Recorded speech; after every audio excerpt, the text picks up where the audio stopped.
Ha puesto Dios en mi corazón un tema que le he llamado Eso que llaman gracia. Ese es el título de lo que comparto como verdad de Dios a tu vida hoy. Eso que llaman gracia. Ahora, eso que llaman gracia, ¿cómo poder entenderlo? ¿Cómo poder entender la gracia de Dios?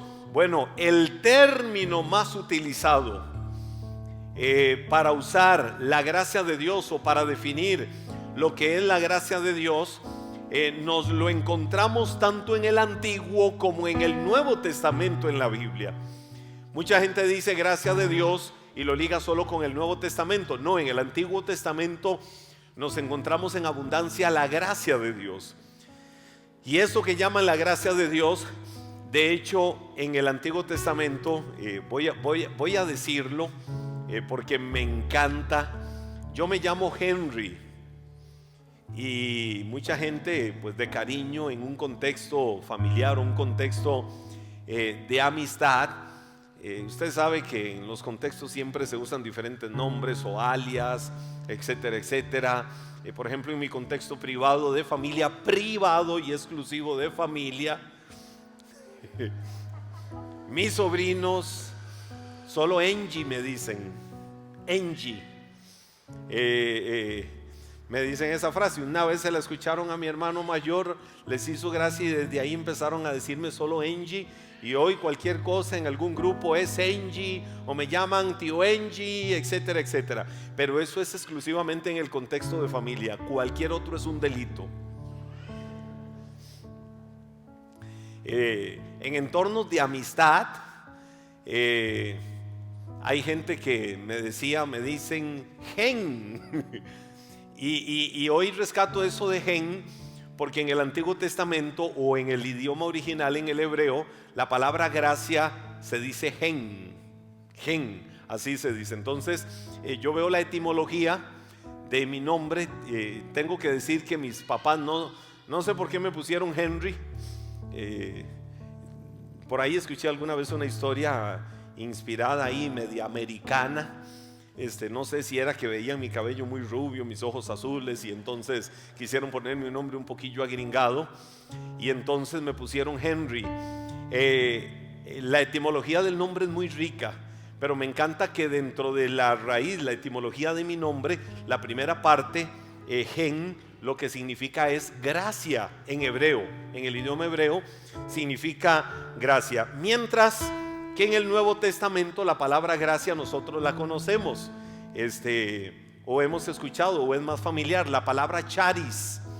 La palabra charis, cuando se va difuminando esa palabra en nuestro castellano, terminamos diciendo charisma, que luego ya más en lenguaje popular decimos carisma. A veces decimos, uy, esa persona tiene un carisma. ¿Qué estamos diciendo? Esa persona tiene una gracia muy linda. Entonces, la palabra gracia que encontramos ahí en la Biblia, en el hebreo gen o en el griego charis o carisma, nos lleva a un punto muy específico, y es la de favor o bondad. Cuando usted escucha que se dice gracia de Dios, lo que se está diciendo es el favor de Dios, o lo que se está diciendo es la bondad de Dios, en especial si esta ha sido ganada sin merecerla. En el término bíblico, cuando hablamos de gracia, o como el título del tema, eso que llaman gracia, de lo que a lo que se está refiriendo la Biblia es a un favor, a un premio, a un otorgamiento, a algo que no se lo merecía aquella persona, pero se lo dieron. Cuando yo vengo y pregunto, ¿nos merecíamos nosotros la eternidad? ¿Nos merecíamos nosotros la misericordia de Dios? ¿Nos merecíamos tanto amor? No.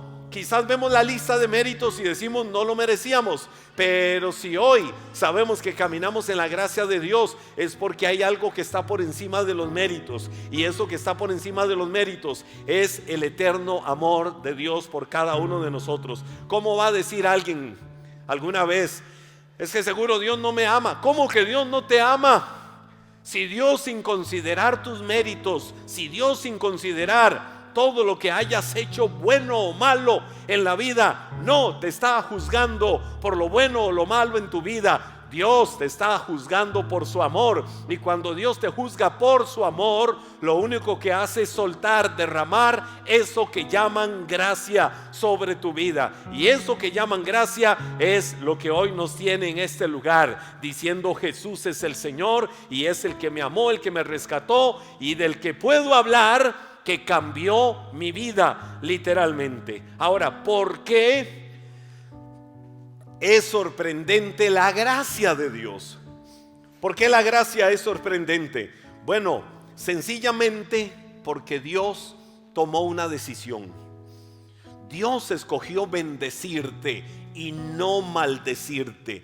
Dios, en su plan perfecto, te vio sin importar tu condición, sin importar lo que hubieras hecho en esta vida, y a Él le plació bendecirte, no le plació maldecirte. Ese no es el corazón de Dios. Ese no es el Dios de la Biblia. Ese no es el Dios que yo conozco. El Dios que conozco en la Biblia es un Dios que bendice, no es un Dios que maldice. Entonces, ¿cómo bendice Dios? Mediante la fe en el sacrificio que Cristo hizo en la cruz del Calvario. Es que Dios trae su bendición y Dios más bien aleja la maldición. Quiere decir que la gracia de Dios no tiene límites.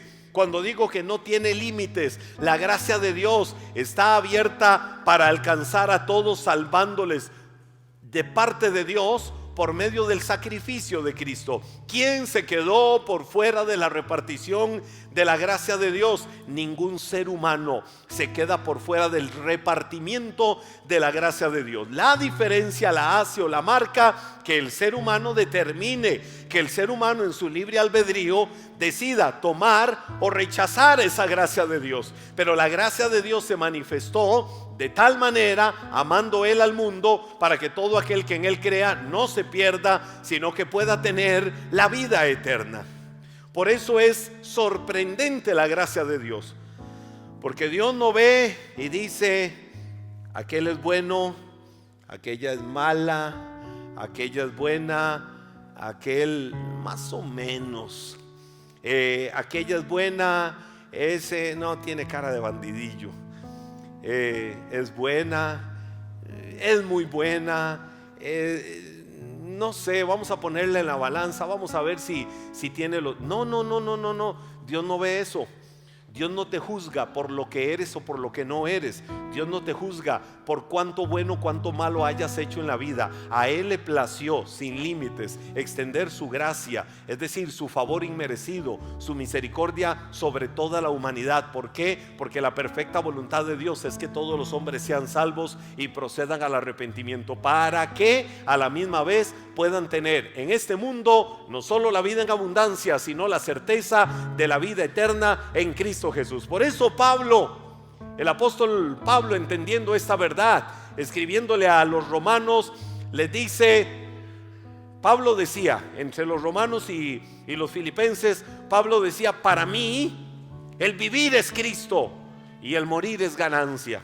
Pablo también decía: si vivo, para Él vivo; si muero, para Él muero. Ya sea que viva o que muera, mi vida le pertenece al Señor, porque Él tenía la certeza de que no por todo lo que haya logrado y alcanzado y el currículum que tuviera en esta vida se ganaba el cielo, si hacía buenas o malas obras. Él sabía que ahora era hijo de Dios por ese favor inmerecido que se logra o se otorga a nosotros de parte de Dios por el sacrificio de Cristo en la cruz del Calvario. Pero viene la pregunta: ¿cómo obtener la gracia de Dios?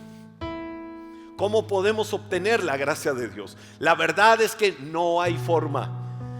Tengo una mala noticia humana: no hay forma de obtener la gracia de Dios. No hay esfuerzo humano sobre la faz de la tierra, no hay esfuerzo que alguien pueda hacer para ganarse el favor de Dios, pues las mismas escrituras lo dejan claro.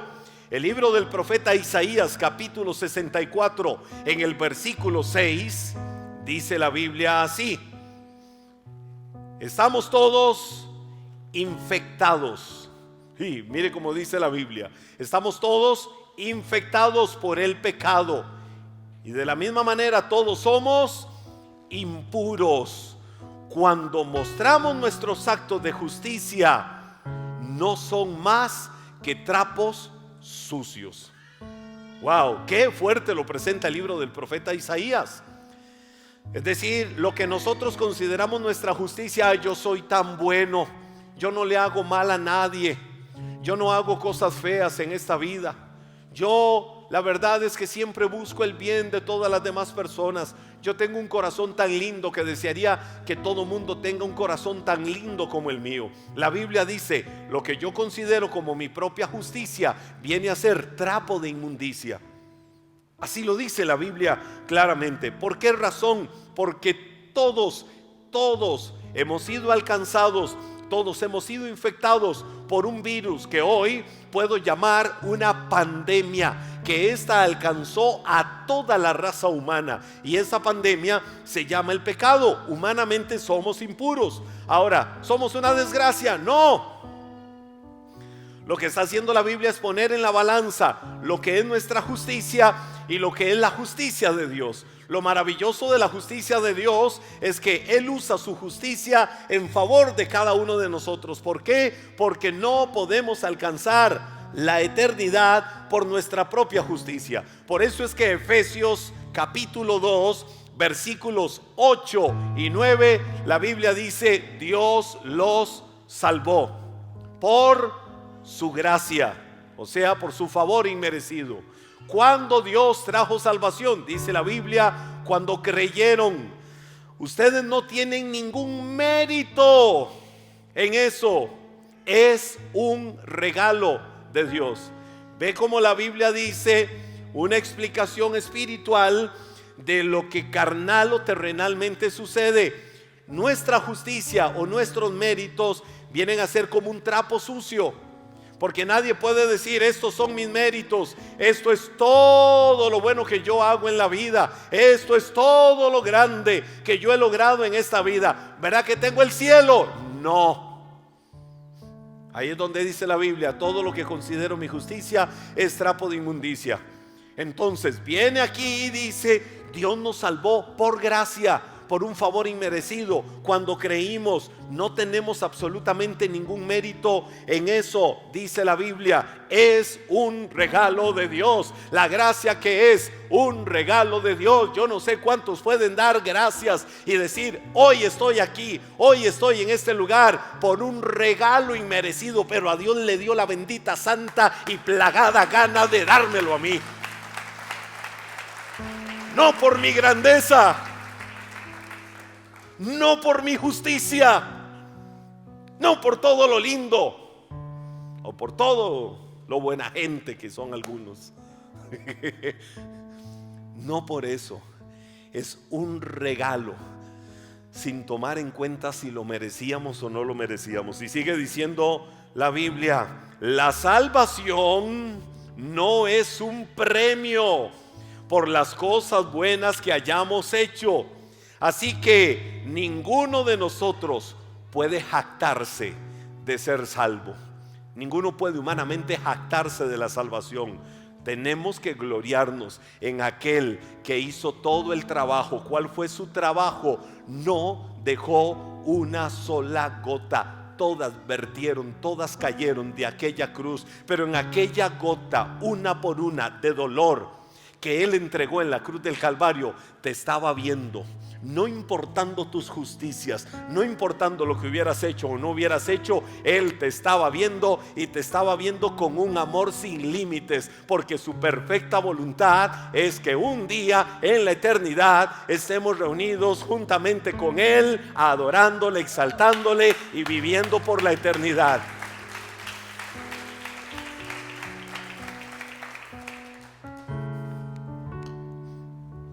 Adán y Eva desobedecieron a Dios, ¿verdad? Le dijo el Señor: no coman del árbol que está en medio del huerto. Sin embargo, en su libre albedrío, en su libre decisión, ellos fueron y comieron del árbol.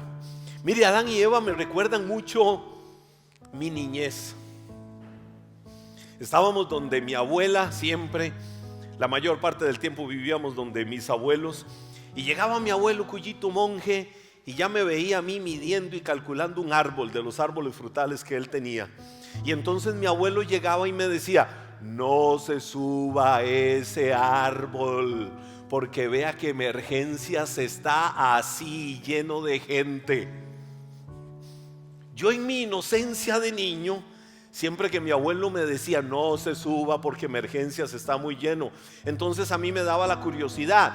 Me subía al árbol a ver qué era el asunto, por qué el árbol, qué relación tenía con Emergencias, y si había algo que yo pudiera encontrar que me explicara que por qué Emergencias estaba lleno. Cuando estaba abajo con la cabeza abierta, o estaba en Emergencias, o aquí en la clínica del seguro cuando me estaban cosiendo, yo decía ya entendí. Y no crea que eso me pasó una vez. Ay, mire, yo tengo un Dios de milagros, porque ustedes ven mi cabecita. ¿Por qué tengo un Dios de milagros? Porque no se me ve una sola de todas las cientos de cicatrices que quedaron ahí. Cuando yo decía, ¿y por qué me dicen que está muy lleno? Voy a subirme al árbol a ver por qué es que Emergencias está muy lleno. Y me llevaba un golpe, y me llevaba otro golpe, y una caída, y una herida, y otra herida, y etcétera, etcétera, etcétera. Adán y Eva, viene el Señor y les dice: no desobedezcan, no van a comer del árbol que está en medio del huerto, porque el día que de él coman serán abiertos sus ojos. Entonces se fueron a ver, subordinada a la serpiente, engañando a Eva, y Eva a la vez a Adán. Aquí no es de quién hizo caer a quién, porque la tendencia del ser humano es: fue culpa de, y entonces se van al otro y pero fue culpa de. No, aquí es de que todo se encadena, y esa cadena nos ha seguido a nuestros días. Todos arrastramos en nuestra justicia la imposibilidad de obtener la vida eterna por nuestros méritos desde Adán y Eva. Sin embargo, lo que te quiero decir es que Adán y Eva desobedecieron. Sin embargo, yo me encuentro en Adán y Eva la gracia de Dios. A veces decimos rebeldes, pecadores. Yo he visto gente debatiéndose: ¿y por qué Adán no se le paró firme? Adán fue el que dio el mal ejemplo, y Adán, en su mal ejemplo, que ha enseñado a todos los hombres que de verdad en la casa ellos son los que tienen la última palabra. Adán, come de este fruto. Sí, mi amor.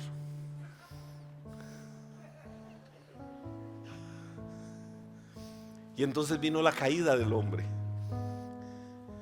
Y mucha gente se debate en eso. Pero ¿por qué Adán no le dijo que no? El Señor la hubiera desaparecido, hubiera hecho caer un rayo del cielo. De todas maneras no hubiera caído un rayo del cielo, porque la lluvia vino por primera vez en el diluvio. La tierra se alimentaba de un vapor que subía de abajo. El punto es que ¿para qué debates? Yo, cuando veo la historia de Adán y Eva, me encuentro la gracia de Dios, me encuentro la misericordia de Dios, me encuentro el amor y el favor de Dios. ¿Sabe qué fue lo que Dios hizo después de que los confrontó con qué era lo que habían hecho? Fue Dios y agarró piel de animal. Ahora, cuando agarró piel de animal, ¿sabe qué está tipificando eso? Que un ser iba a ser sacrificado para cubrirnos con sus ropas y tapar la desnudez y cubrir y borrar totalmente el pecado para que no se viera. En el caso de Adán y Eva, Dios vino y a través del sacrificio de un animal, con la piel de ese animal, les dio eso como ropa para que ellos no se sintieran desnudos ni avergonzados por su pecado. ¿Qué hizo la gracia de Dios? Tapó, cubrió totalmente el pecado. ¿Qué hizo la gracia de Dios sobre tu vida? A través del Cordero inmolado, el sacrificio de Cristo en la cruz del Calvario, quitando el pecado de cada uno de nosotros, nos cubrió con sus ropas de amor para tapar la vergüenza y la desnudez que provocaba el pecado en tu vida. Adán y Eva son el primer prototipo, el primer ejemplo, la primera enseñanza de Dios de lo que es su gracia. Veo a David, el gran rey David, el gran salmista, el gran hombre conforme al corazón de Dios, el hombre que fue hallado excelente delante de Dios. Sin embargo, David se convierte en un fisgón. porque David está en la terraza de su casa y al otro lado, en una humilde casa allá, estaba Betsabé bañándose, una hermosísima mujer, estaba bañándose. Y David se asoma, se levanta y ve aquello y empieza a adorar a Dios. Grandes y maravillosas son tus obras. Y David, como fisgón, ¿qué fue lo que hizo? Traer una cadena de males a su vida por causa de ser un fisgón, es decir, de estar mirando, de estar deseando, de estar codiciando y todo lo que trajo aquello. Pero ¿qué me enseña la Biblia? Que Dios viene, lo restituye, su gracia lo perdona y viene a ser nuevamente David el salmista. ¿Qué hubiera pasado con David en nuestros tiempos? Con muchos de los religiosos. Estas semanas atrás he venido hablando, he venido enseñando sobre la mentalidad religiosa de los fariseos, que todo lo juzgaban por apariencia, que todo lo juzgaban por si veían lo que la gente hacía y qué era lo que no hacía, para señalarlos y juzgarlos. ¿Qué hubiera hecho David como salmista en nuestros días, en nuestros tiempos? Probablemente muchos de los religiosos de nuestros días hubieran agarrado a David y lo sacan a patadas de la iglesia. ¿Y qué se hizo David, aquel que adoraba tan lindo, aquel que cantaba tan lindo, que sacaba unos salmos? No, tuvimos que meterlo a 1 año y medio de disciplina. No, tuvimos que entregarlo a Satanás.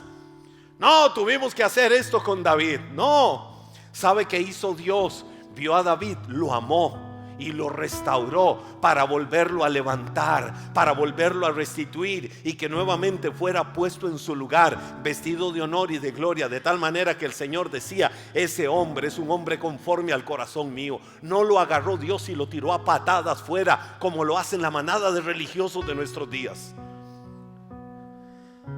Yo veo a Dios extendiendo su gracia así. Yo veo a Pedro.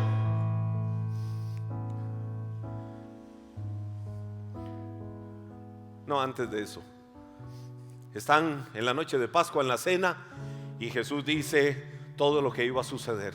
Se levanta Pedro: Señor, yo quiero decirte algo. Escucha mis palabras y que queden selladas y que queden escritas. Señor, nunca te voy a negar. Te negará Juan, te negará Mateo, te negará ese Judas. Cualquiera te negará, pero yo nunca te voy a negar. Pocas horas después le dijeron a Pedro: ¿verdad que tú eres de Jesús? Maldita sea, yo no conozco a ese Jesús de Nazaret. Otro viene y le dice: hablas parecido al Galileo ese, el de Galilea, eres uno de ellos. No, maldita sea, no sé quién es ese hombre. ¿Qué le había dicho Jesús? Simón, antes de que me niegues 3 veces, o cuando me niegues 3 veces, el gallo va a cantar. Vienen otra vez: ¿verdad que eres de los de Jesús? ¿Qué estás haciendo aquí entre nosotros? Cuando a Jesús lo tenían arrestado en la casa de Caifás. Pedro otra vez viene y dice: no, jamás, yo no lo conozco, no sé ni quién es. ¿Y qué pasó? Cantó el gallo. ¿Qué hubiera pasado con Pedro, con los religiosos de nuestros días? Lo hubieran lanzado a la calle, lo hubieran lanzado al mundo, lo hubieran entregado para que se convirtiera en un servidor de Satanás. ¿Qué hizo Jesús después de la resurrección? Lo restauró, lo amó, lo levantó de tal manera que Pedro se convirtió en el primer revolucionario, creando un avivamiento en la iglesia del primer siglo. ¿Por qué? Porque Dios, por encima de los errores que hubiera cometido, por encima de sus pecados, tenía algo mucho más grande, que se llama amor, lleno de gracia, lleno de favor inmerecido, lleno de misericordia, como lo ha tenido con cada uno de nosotros. Zaqueo. ¿Quién era Zaqueo? Un saqueador. Su nombre le da honor. Zaqueo era literalmente un ladrón. Mire, la parte más limpia de Zaqueo, ¿sabe qué era? El dinero que lavaba. Era la parte más limpia que tenía Zaqueo. Pero ese hombre despreciado por la sociedad, que ese literalmente era un ladrón, lavaba dinero, ¿Sabe qué hizo Jesús? Compartió con él. Jesús fue y le dijo: quiero estar contigo hoy en tu casa, quiero sentarme a la mesa con... ¿Cómo se le ocurre a Jesús? Sacúdase de toda maldición, mire dónde estuvo metido, reprenda al diablo. Usted estuvo metido en la misma cueva del león, usted estuvo metido en la casa de un ladrón, usted estuvo metido en lo peor. No toleraban eso. Pero ¿cómo se llamaba eso en el corazón de Jesús? Eso se llamaba gracia. Si Jesús hubiera caminado en su ministerio por lo que la gente señalaba y decía, nunca lo hubiéramos visto llegar a la cruz, nunca hubiéramos estado aquí ninguno de nosotros, si Él hubiera abierto sus oídos a todo lo que la gente decía. Pero a Él no le importaba sentarse con la peor lacra, no le importaba sentarse con los llamados peores corruptos de este mundo y decirles: si ustedes son un desprecio para la sociedad, o si ustedes han llegado donde han llegado, por alguna razón han llegado, pero yo estoy aquí para ser amigo de ustedes. ¿Y sabe qué sucedió? La vida de esa gente cambió. Había una mujer que era la chica fácil del barrio, y casi que los hombres decían: ahora me toca a mí. Otro decía: ahora me toca a mí. Otro decía: me voy a casar con ella un tiempito. Y llega Jesús y se la encuentra y le dice: mujer, 5 maridos has tenido y el que ahora tienes no es tu esposo. Es decir, estás, como dice mi esposa, en concubinato escandaloso. El que ahora tienes no es tu marido. ¿Y sabes qué le dijo Jesús? No le dijo lo que la manada de religiosos le decían: hay que apedrearla, hay que matarla, hay que lincharla, hay que saborear y disfrutar verla hundida en lo peor. ¿Sabes qué le dijo Jesús? Mujer, te quiero dar un agua, y el agua que yo te quiero dar va a provocar un cambio en tu vida, de tal manera que nunca más vas a volver a tener sed en tu vida, y hoy te vas a enamorar del mejor de los enamorados. Y a partir de ese momento la historia de esa mujer cambió. ¿Por qué? Porque hubo alguien que la vio con ojos diferentes a como la ve la religión. Hubo alguien que lo vio con ojos de misericordia, ojos de amor y ojos de perdón. La sanó, la restauró, de tal manera que esa mujer salió corriendo y se fue a su pueblo en Samaria y le dijo a todos: tienen que conocer a quien yo conocí. Este hombre es diferente. Es más, les prometo que no es que ando detrás de él, pero vayan, escúchenlo, conózcanlo. Y esa mujer, porque alguien la amó, porque alguien le tuvo misericordia, desató un avivamiento en la región de Samaria. Eso que llaman gracia, que la mente humana juzgadora, señaladora y condenadora no puede entender, fue lo que Jesús hizo con esa mujer. Había un ladrón, habían 2 ladrones en la cruz, confinados al mismo infierno, confinados a la misma condenación eterna, colgados para morir en aquel mismo minuto, destinados para lo peor. Pero ¿qué sucedió? Sonriente en medio del peor dolor, ese hombre le dijo a Jesús unas palabras, clamándole y pidiéndole que tuviera misericordia. Y Jesús vio no lo que el hombre ve, Jesús vio el corazón de aquel hombre. Y Jesús le dijo: te voy a decir algo, esta misma tarde, hoy mismo, esta misma tarde, refiriéndose a ipso facto, es decir, al mismo momento en que morían, vas a estar conmigo en el paraíso, vas a estar conmigo en la eternidad. ¿Cuántas veces, incluso nosotros religiosamente, más de una vez hemos tenido, más de una vez he tenido que decirle: Señor, sácame esa mentalidad de juez, porque algo tenemos todos de jueces. Sácame esa mentalidad de juez, de estar viendo lo malo, señalando y juzgando todo lo feo que hacen las demás personas. No quiero ser así, yo quiero estar libre de eso. ¿Cuántas veces hemos tenido que pedirle al Señor eso? Porque tal vez, mire, alguien murió. Yo he escuchado gente: murió fulano de tal, debe estarse quemando en los mismos infiernos ese desgraciado. Y decretamos juicios de sentencia eterna sobre alguien. Y si Dios en el último momento, como el ladrón de la cruz, tuvo misericordia de esa persona, Nuestros méritos dicen, no, es que yo sí me lo merezco porque yo toda la vida he sido muy bueno, yo toda la vida he sido buen cristiano, yo toda la vida he hecho una y otra cosa. Pero la gracia de Dios es incomprensible, de tal manera que si en el último suspiro a Él le place salvar la vida de alguien, Dios lo hace y punto. ¿Por qué? Porque el sacrificio de Cristo no era solo para los que se creían justos. El sacrificio de Cristo en la cruz del Calvario es para salvación de toda la humanidad.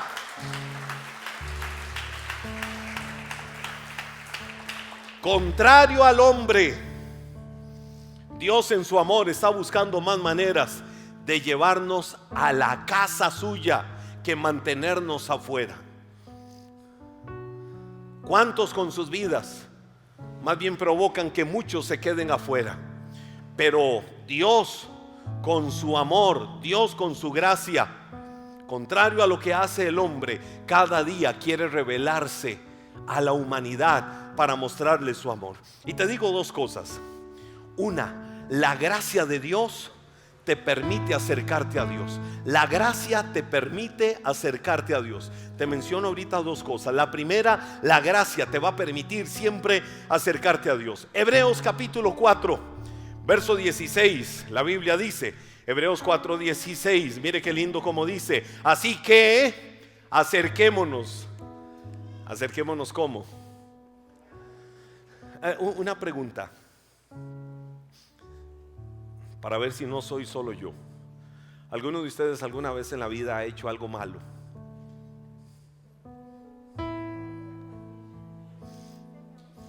¿Alguno de ustedes alguna vez de niños hicieron algo y iban y se escondían, como iba yo y me escondía detrás de una pila para decir yo no fui? ¿Alguno hacía alguna cosa loca y después se escondía, pero por miedo a que lo vieran, por miedo a que le hicieran algo? Yo creo que a todos nos pasó, ¿verdad? Que nos daba ese miedo. Pero ¿qué dice la Biblia? Así que acerquémonos. ¿De qué manera? Con temor, con miedo, con angustia, desesperados. Dice acerquémonos con toda confianza. Pero acércate a dónde con toda confianza.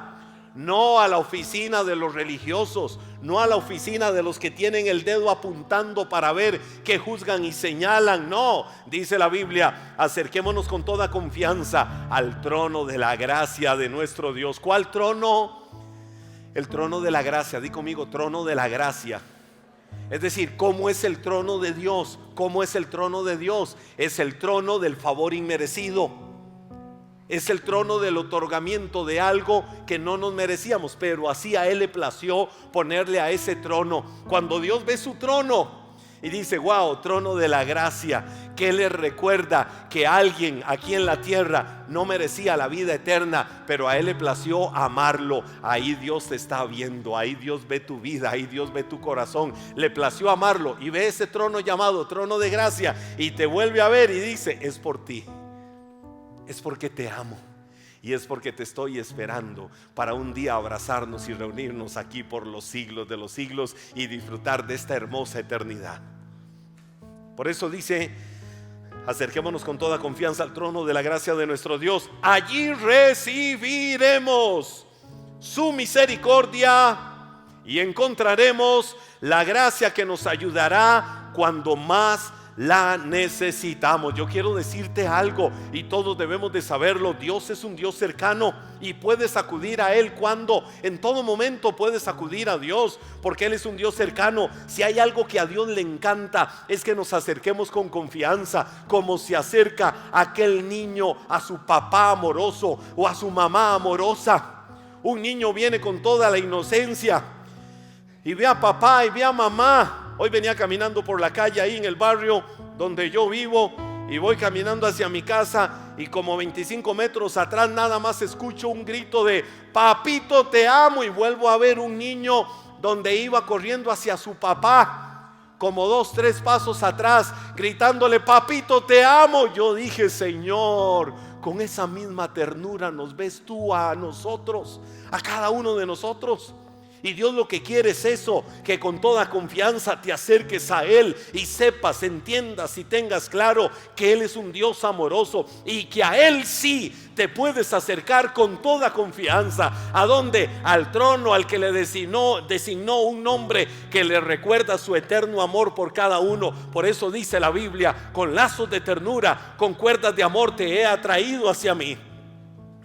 No debes de tener temor, porque aun cuando Dios ha conocido tus fallos y Dios ha conocido tus pecados, Él te recibe con misericordia y te recibe con gracia para darte su favor y darte su amor.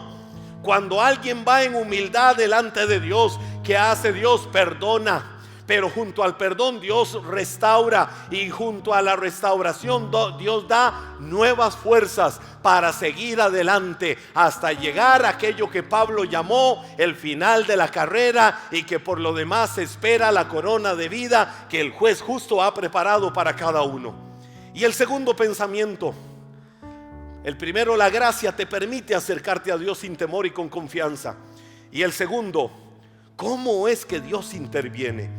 Dice la Biblia, llámalo la intervención de Dios. Dice la Biblia, Romanos capítulo 5 verso 16: pero hay una gran diferencia entre el pecado de Adán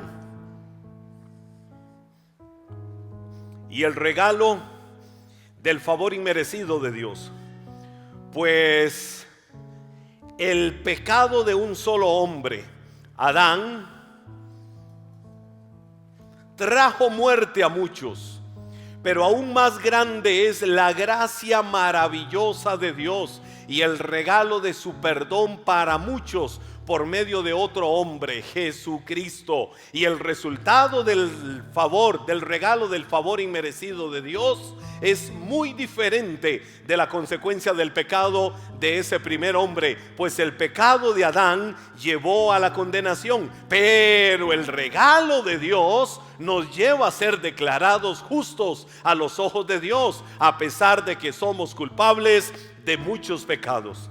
Es decir, es por medio de Jesús que nosotros recibimos la vida eterna, el perdón de pecados, y es a través de Él que nos reconciliamos con Dios. En Adán hemos muerto, en Adán tenemos condenación, en Adán tenemos hasta muerte física, pero en Cristo Jesús venimos a ser perdonados, venimos a ser reconciliados, venimos a alcanzar la gracia, el favor inmerecido de parte de Dios. Un día, me gusta esta historia, que un mendigo llamado Bianco llegó a pedir limosna. ¿Sabe quién? ¿A quién? Nada más y nada menos que al gran Alejandro Magno. Llegó donde Alejandro el Grande, y el rey Alejandro, cuando llega a pedirle limosna, le dice como respuesta: quiero darte a elegir entre una ciudad u otra ciudad. Bianco, sorprendido, le pregunta que por qué. Y viene Alejandro y le dice: porque te quiero nombrar gobernador de la ciudad que selecciones. El mendigo Bianco no salía del asombro y decía: no puede ser que yo le estoy pidiendo que me dé una limosna y a cambio él me está ofreciendo una ciudad, y no solo darme una ciudad, sino también ofrecerme ser el gobernador de aquella ciudad. Él no podía creerlo, por lo que entonces vino Alejandro Magno, en ese momento firme con su postura de quien él representaba, y le dijo: no pienses en ti. Le dijo Alejandro al mendigo Bianco: no pienses en ti, que solo eres el mendigo Bianco, y que ves tu vida a través de tus ojos, y que ves tu vida a través de lo que hoy representas. Un mendigo, alguien que no quiere la sociedad, alguien que se ve sin futuro, alguien que se ve sin propósito en la vida. No pienses en ti y en cómo te ves. Piensa en mí, que soy Alejandro Magno quien te lo está dando, y la dádiva que te estoy dando no es digna de ti, la dádiva que te estoy dando es digna de mí. Ahora, ¿qué te quiero decir con esto? ¿Qué obligación tenía Dios con nosotros? En nuestra condición podíamos llegar como unos mendigos. Dios, si hay misericordia, dámela. ¿Sabes qué hizo Dios? Te dio todo. Te dio lo más grande, te dio lo más hermoso, te dio lo más maravilloso. Te dio a su Hijo unigénito para que creyendo en Él tengas la ciudad de oro, tengas la ciudad eterna de Dios, para que mores en ella por siempre. Te dé propósito en esta vida, te dé una razón para estar en este mundo, y sepas que no naciste por un error, sepas que no llegaste a la condición en la que llegaste sencillamente porque ese era el destino, porque así estaba establecido. Que quizás situaciones que viviste en tu vida te llevaron a donde te llevaron, pero el plan y propósito de Dios es empezar a sentarte en lugares de honra, en lugares de dignidad y en lo mejor que Él ha preparado y ha planeado para la vida de cada uno. ¿Qué obligación tenía Dios? Ninguna. Pero Dios intervino por una sencilla razón: por amor, porque Dios te ama. Esa intervención tiene solo un nombre y se llama gracia. La gracia de Dios no depende del que la recibe. La gracia de Dios depende del que la otorga, Dios mismo, y Él te la otorgó. Vive tu vida cada día entendiendo que eso que llaman gracia es lo que Dios ha hecho en tu vida, más allá de cómo la gente, el hombre y la condición de este mundo te vea. Punto. Dios me ama, Dios me salvó, Dios me vio con ojos de amor, no me vio por mi justicia, no me vio por mis pecados, no me vio por mis errores, me vio por gracia. Y aunque el mundo quiera lincharme, aunque el mundo quiera tirarme abajo, Él me quiere sentar en lugares de dignidad y en lugares de honra. Ponte de pie y dale gracias y dale gloria al Señor. ¿Sabes qué? Solo con gratitud en el corazón. Y si puedes levantar tus manos, si puedes hacerlo, solo con gratitud en el corazón. Hoy puedes verte como aquel Mateo, aquel publicano o aquel cobrador de impuestos. Fue despreciado por todos, pero escogido por Dios para ser el primer testigo en las páginas del Nuevo Testamento de toda la maravillosa obra del amor y la gracia de Dios. María Magdalena, aquella mujer poseída por 7 demonios, pero después viene a ser designada por el Señor para ser la primera mensajera que anunciara la resurrección de Cristo. La gente la vio como, María Magdalena, sí, la endemoniada.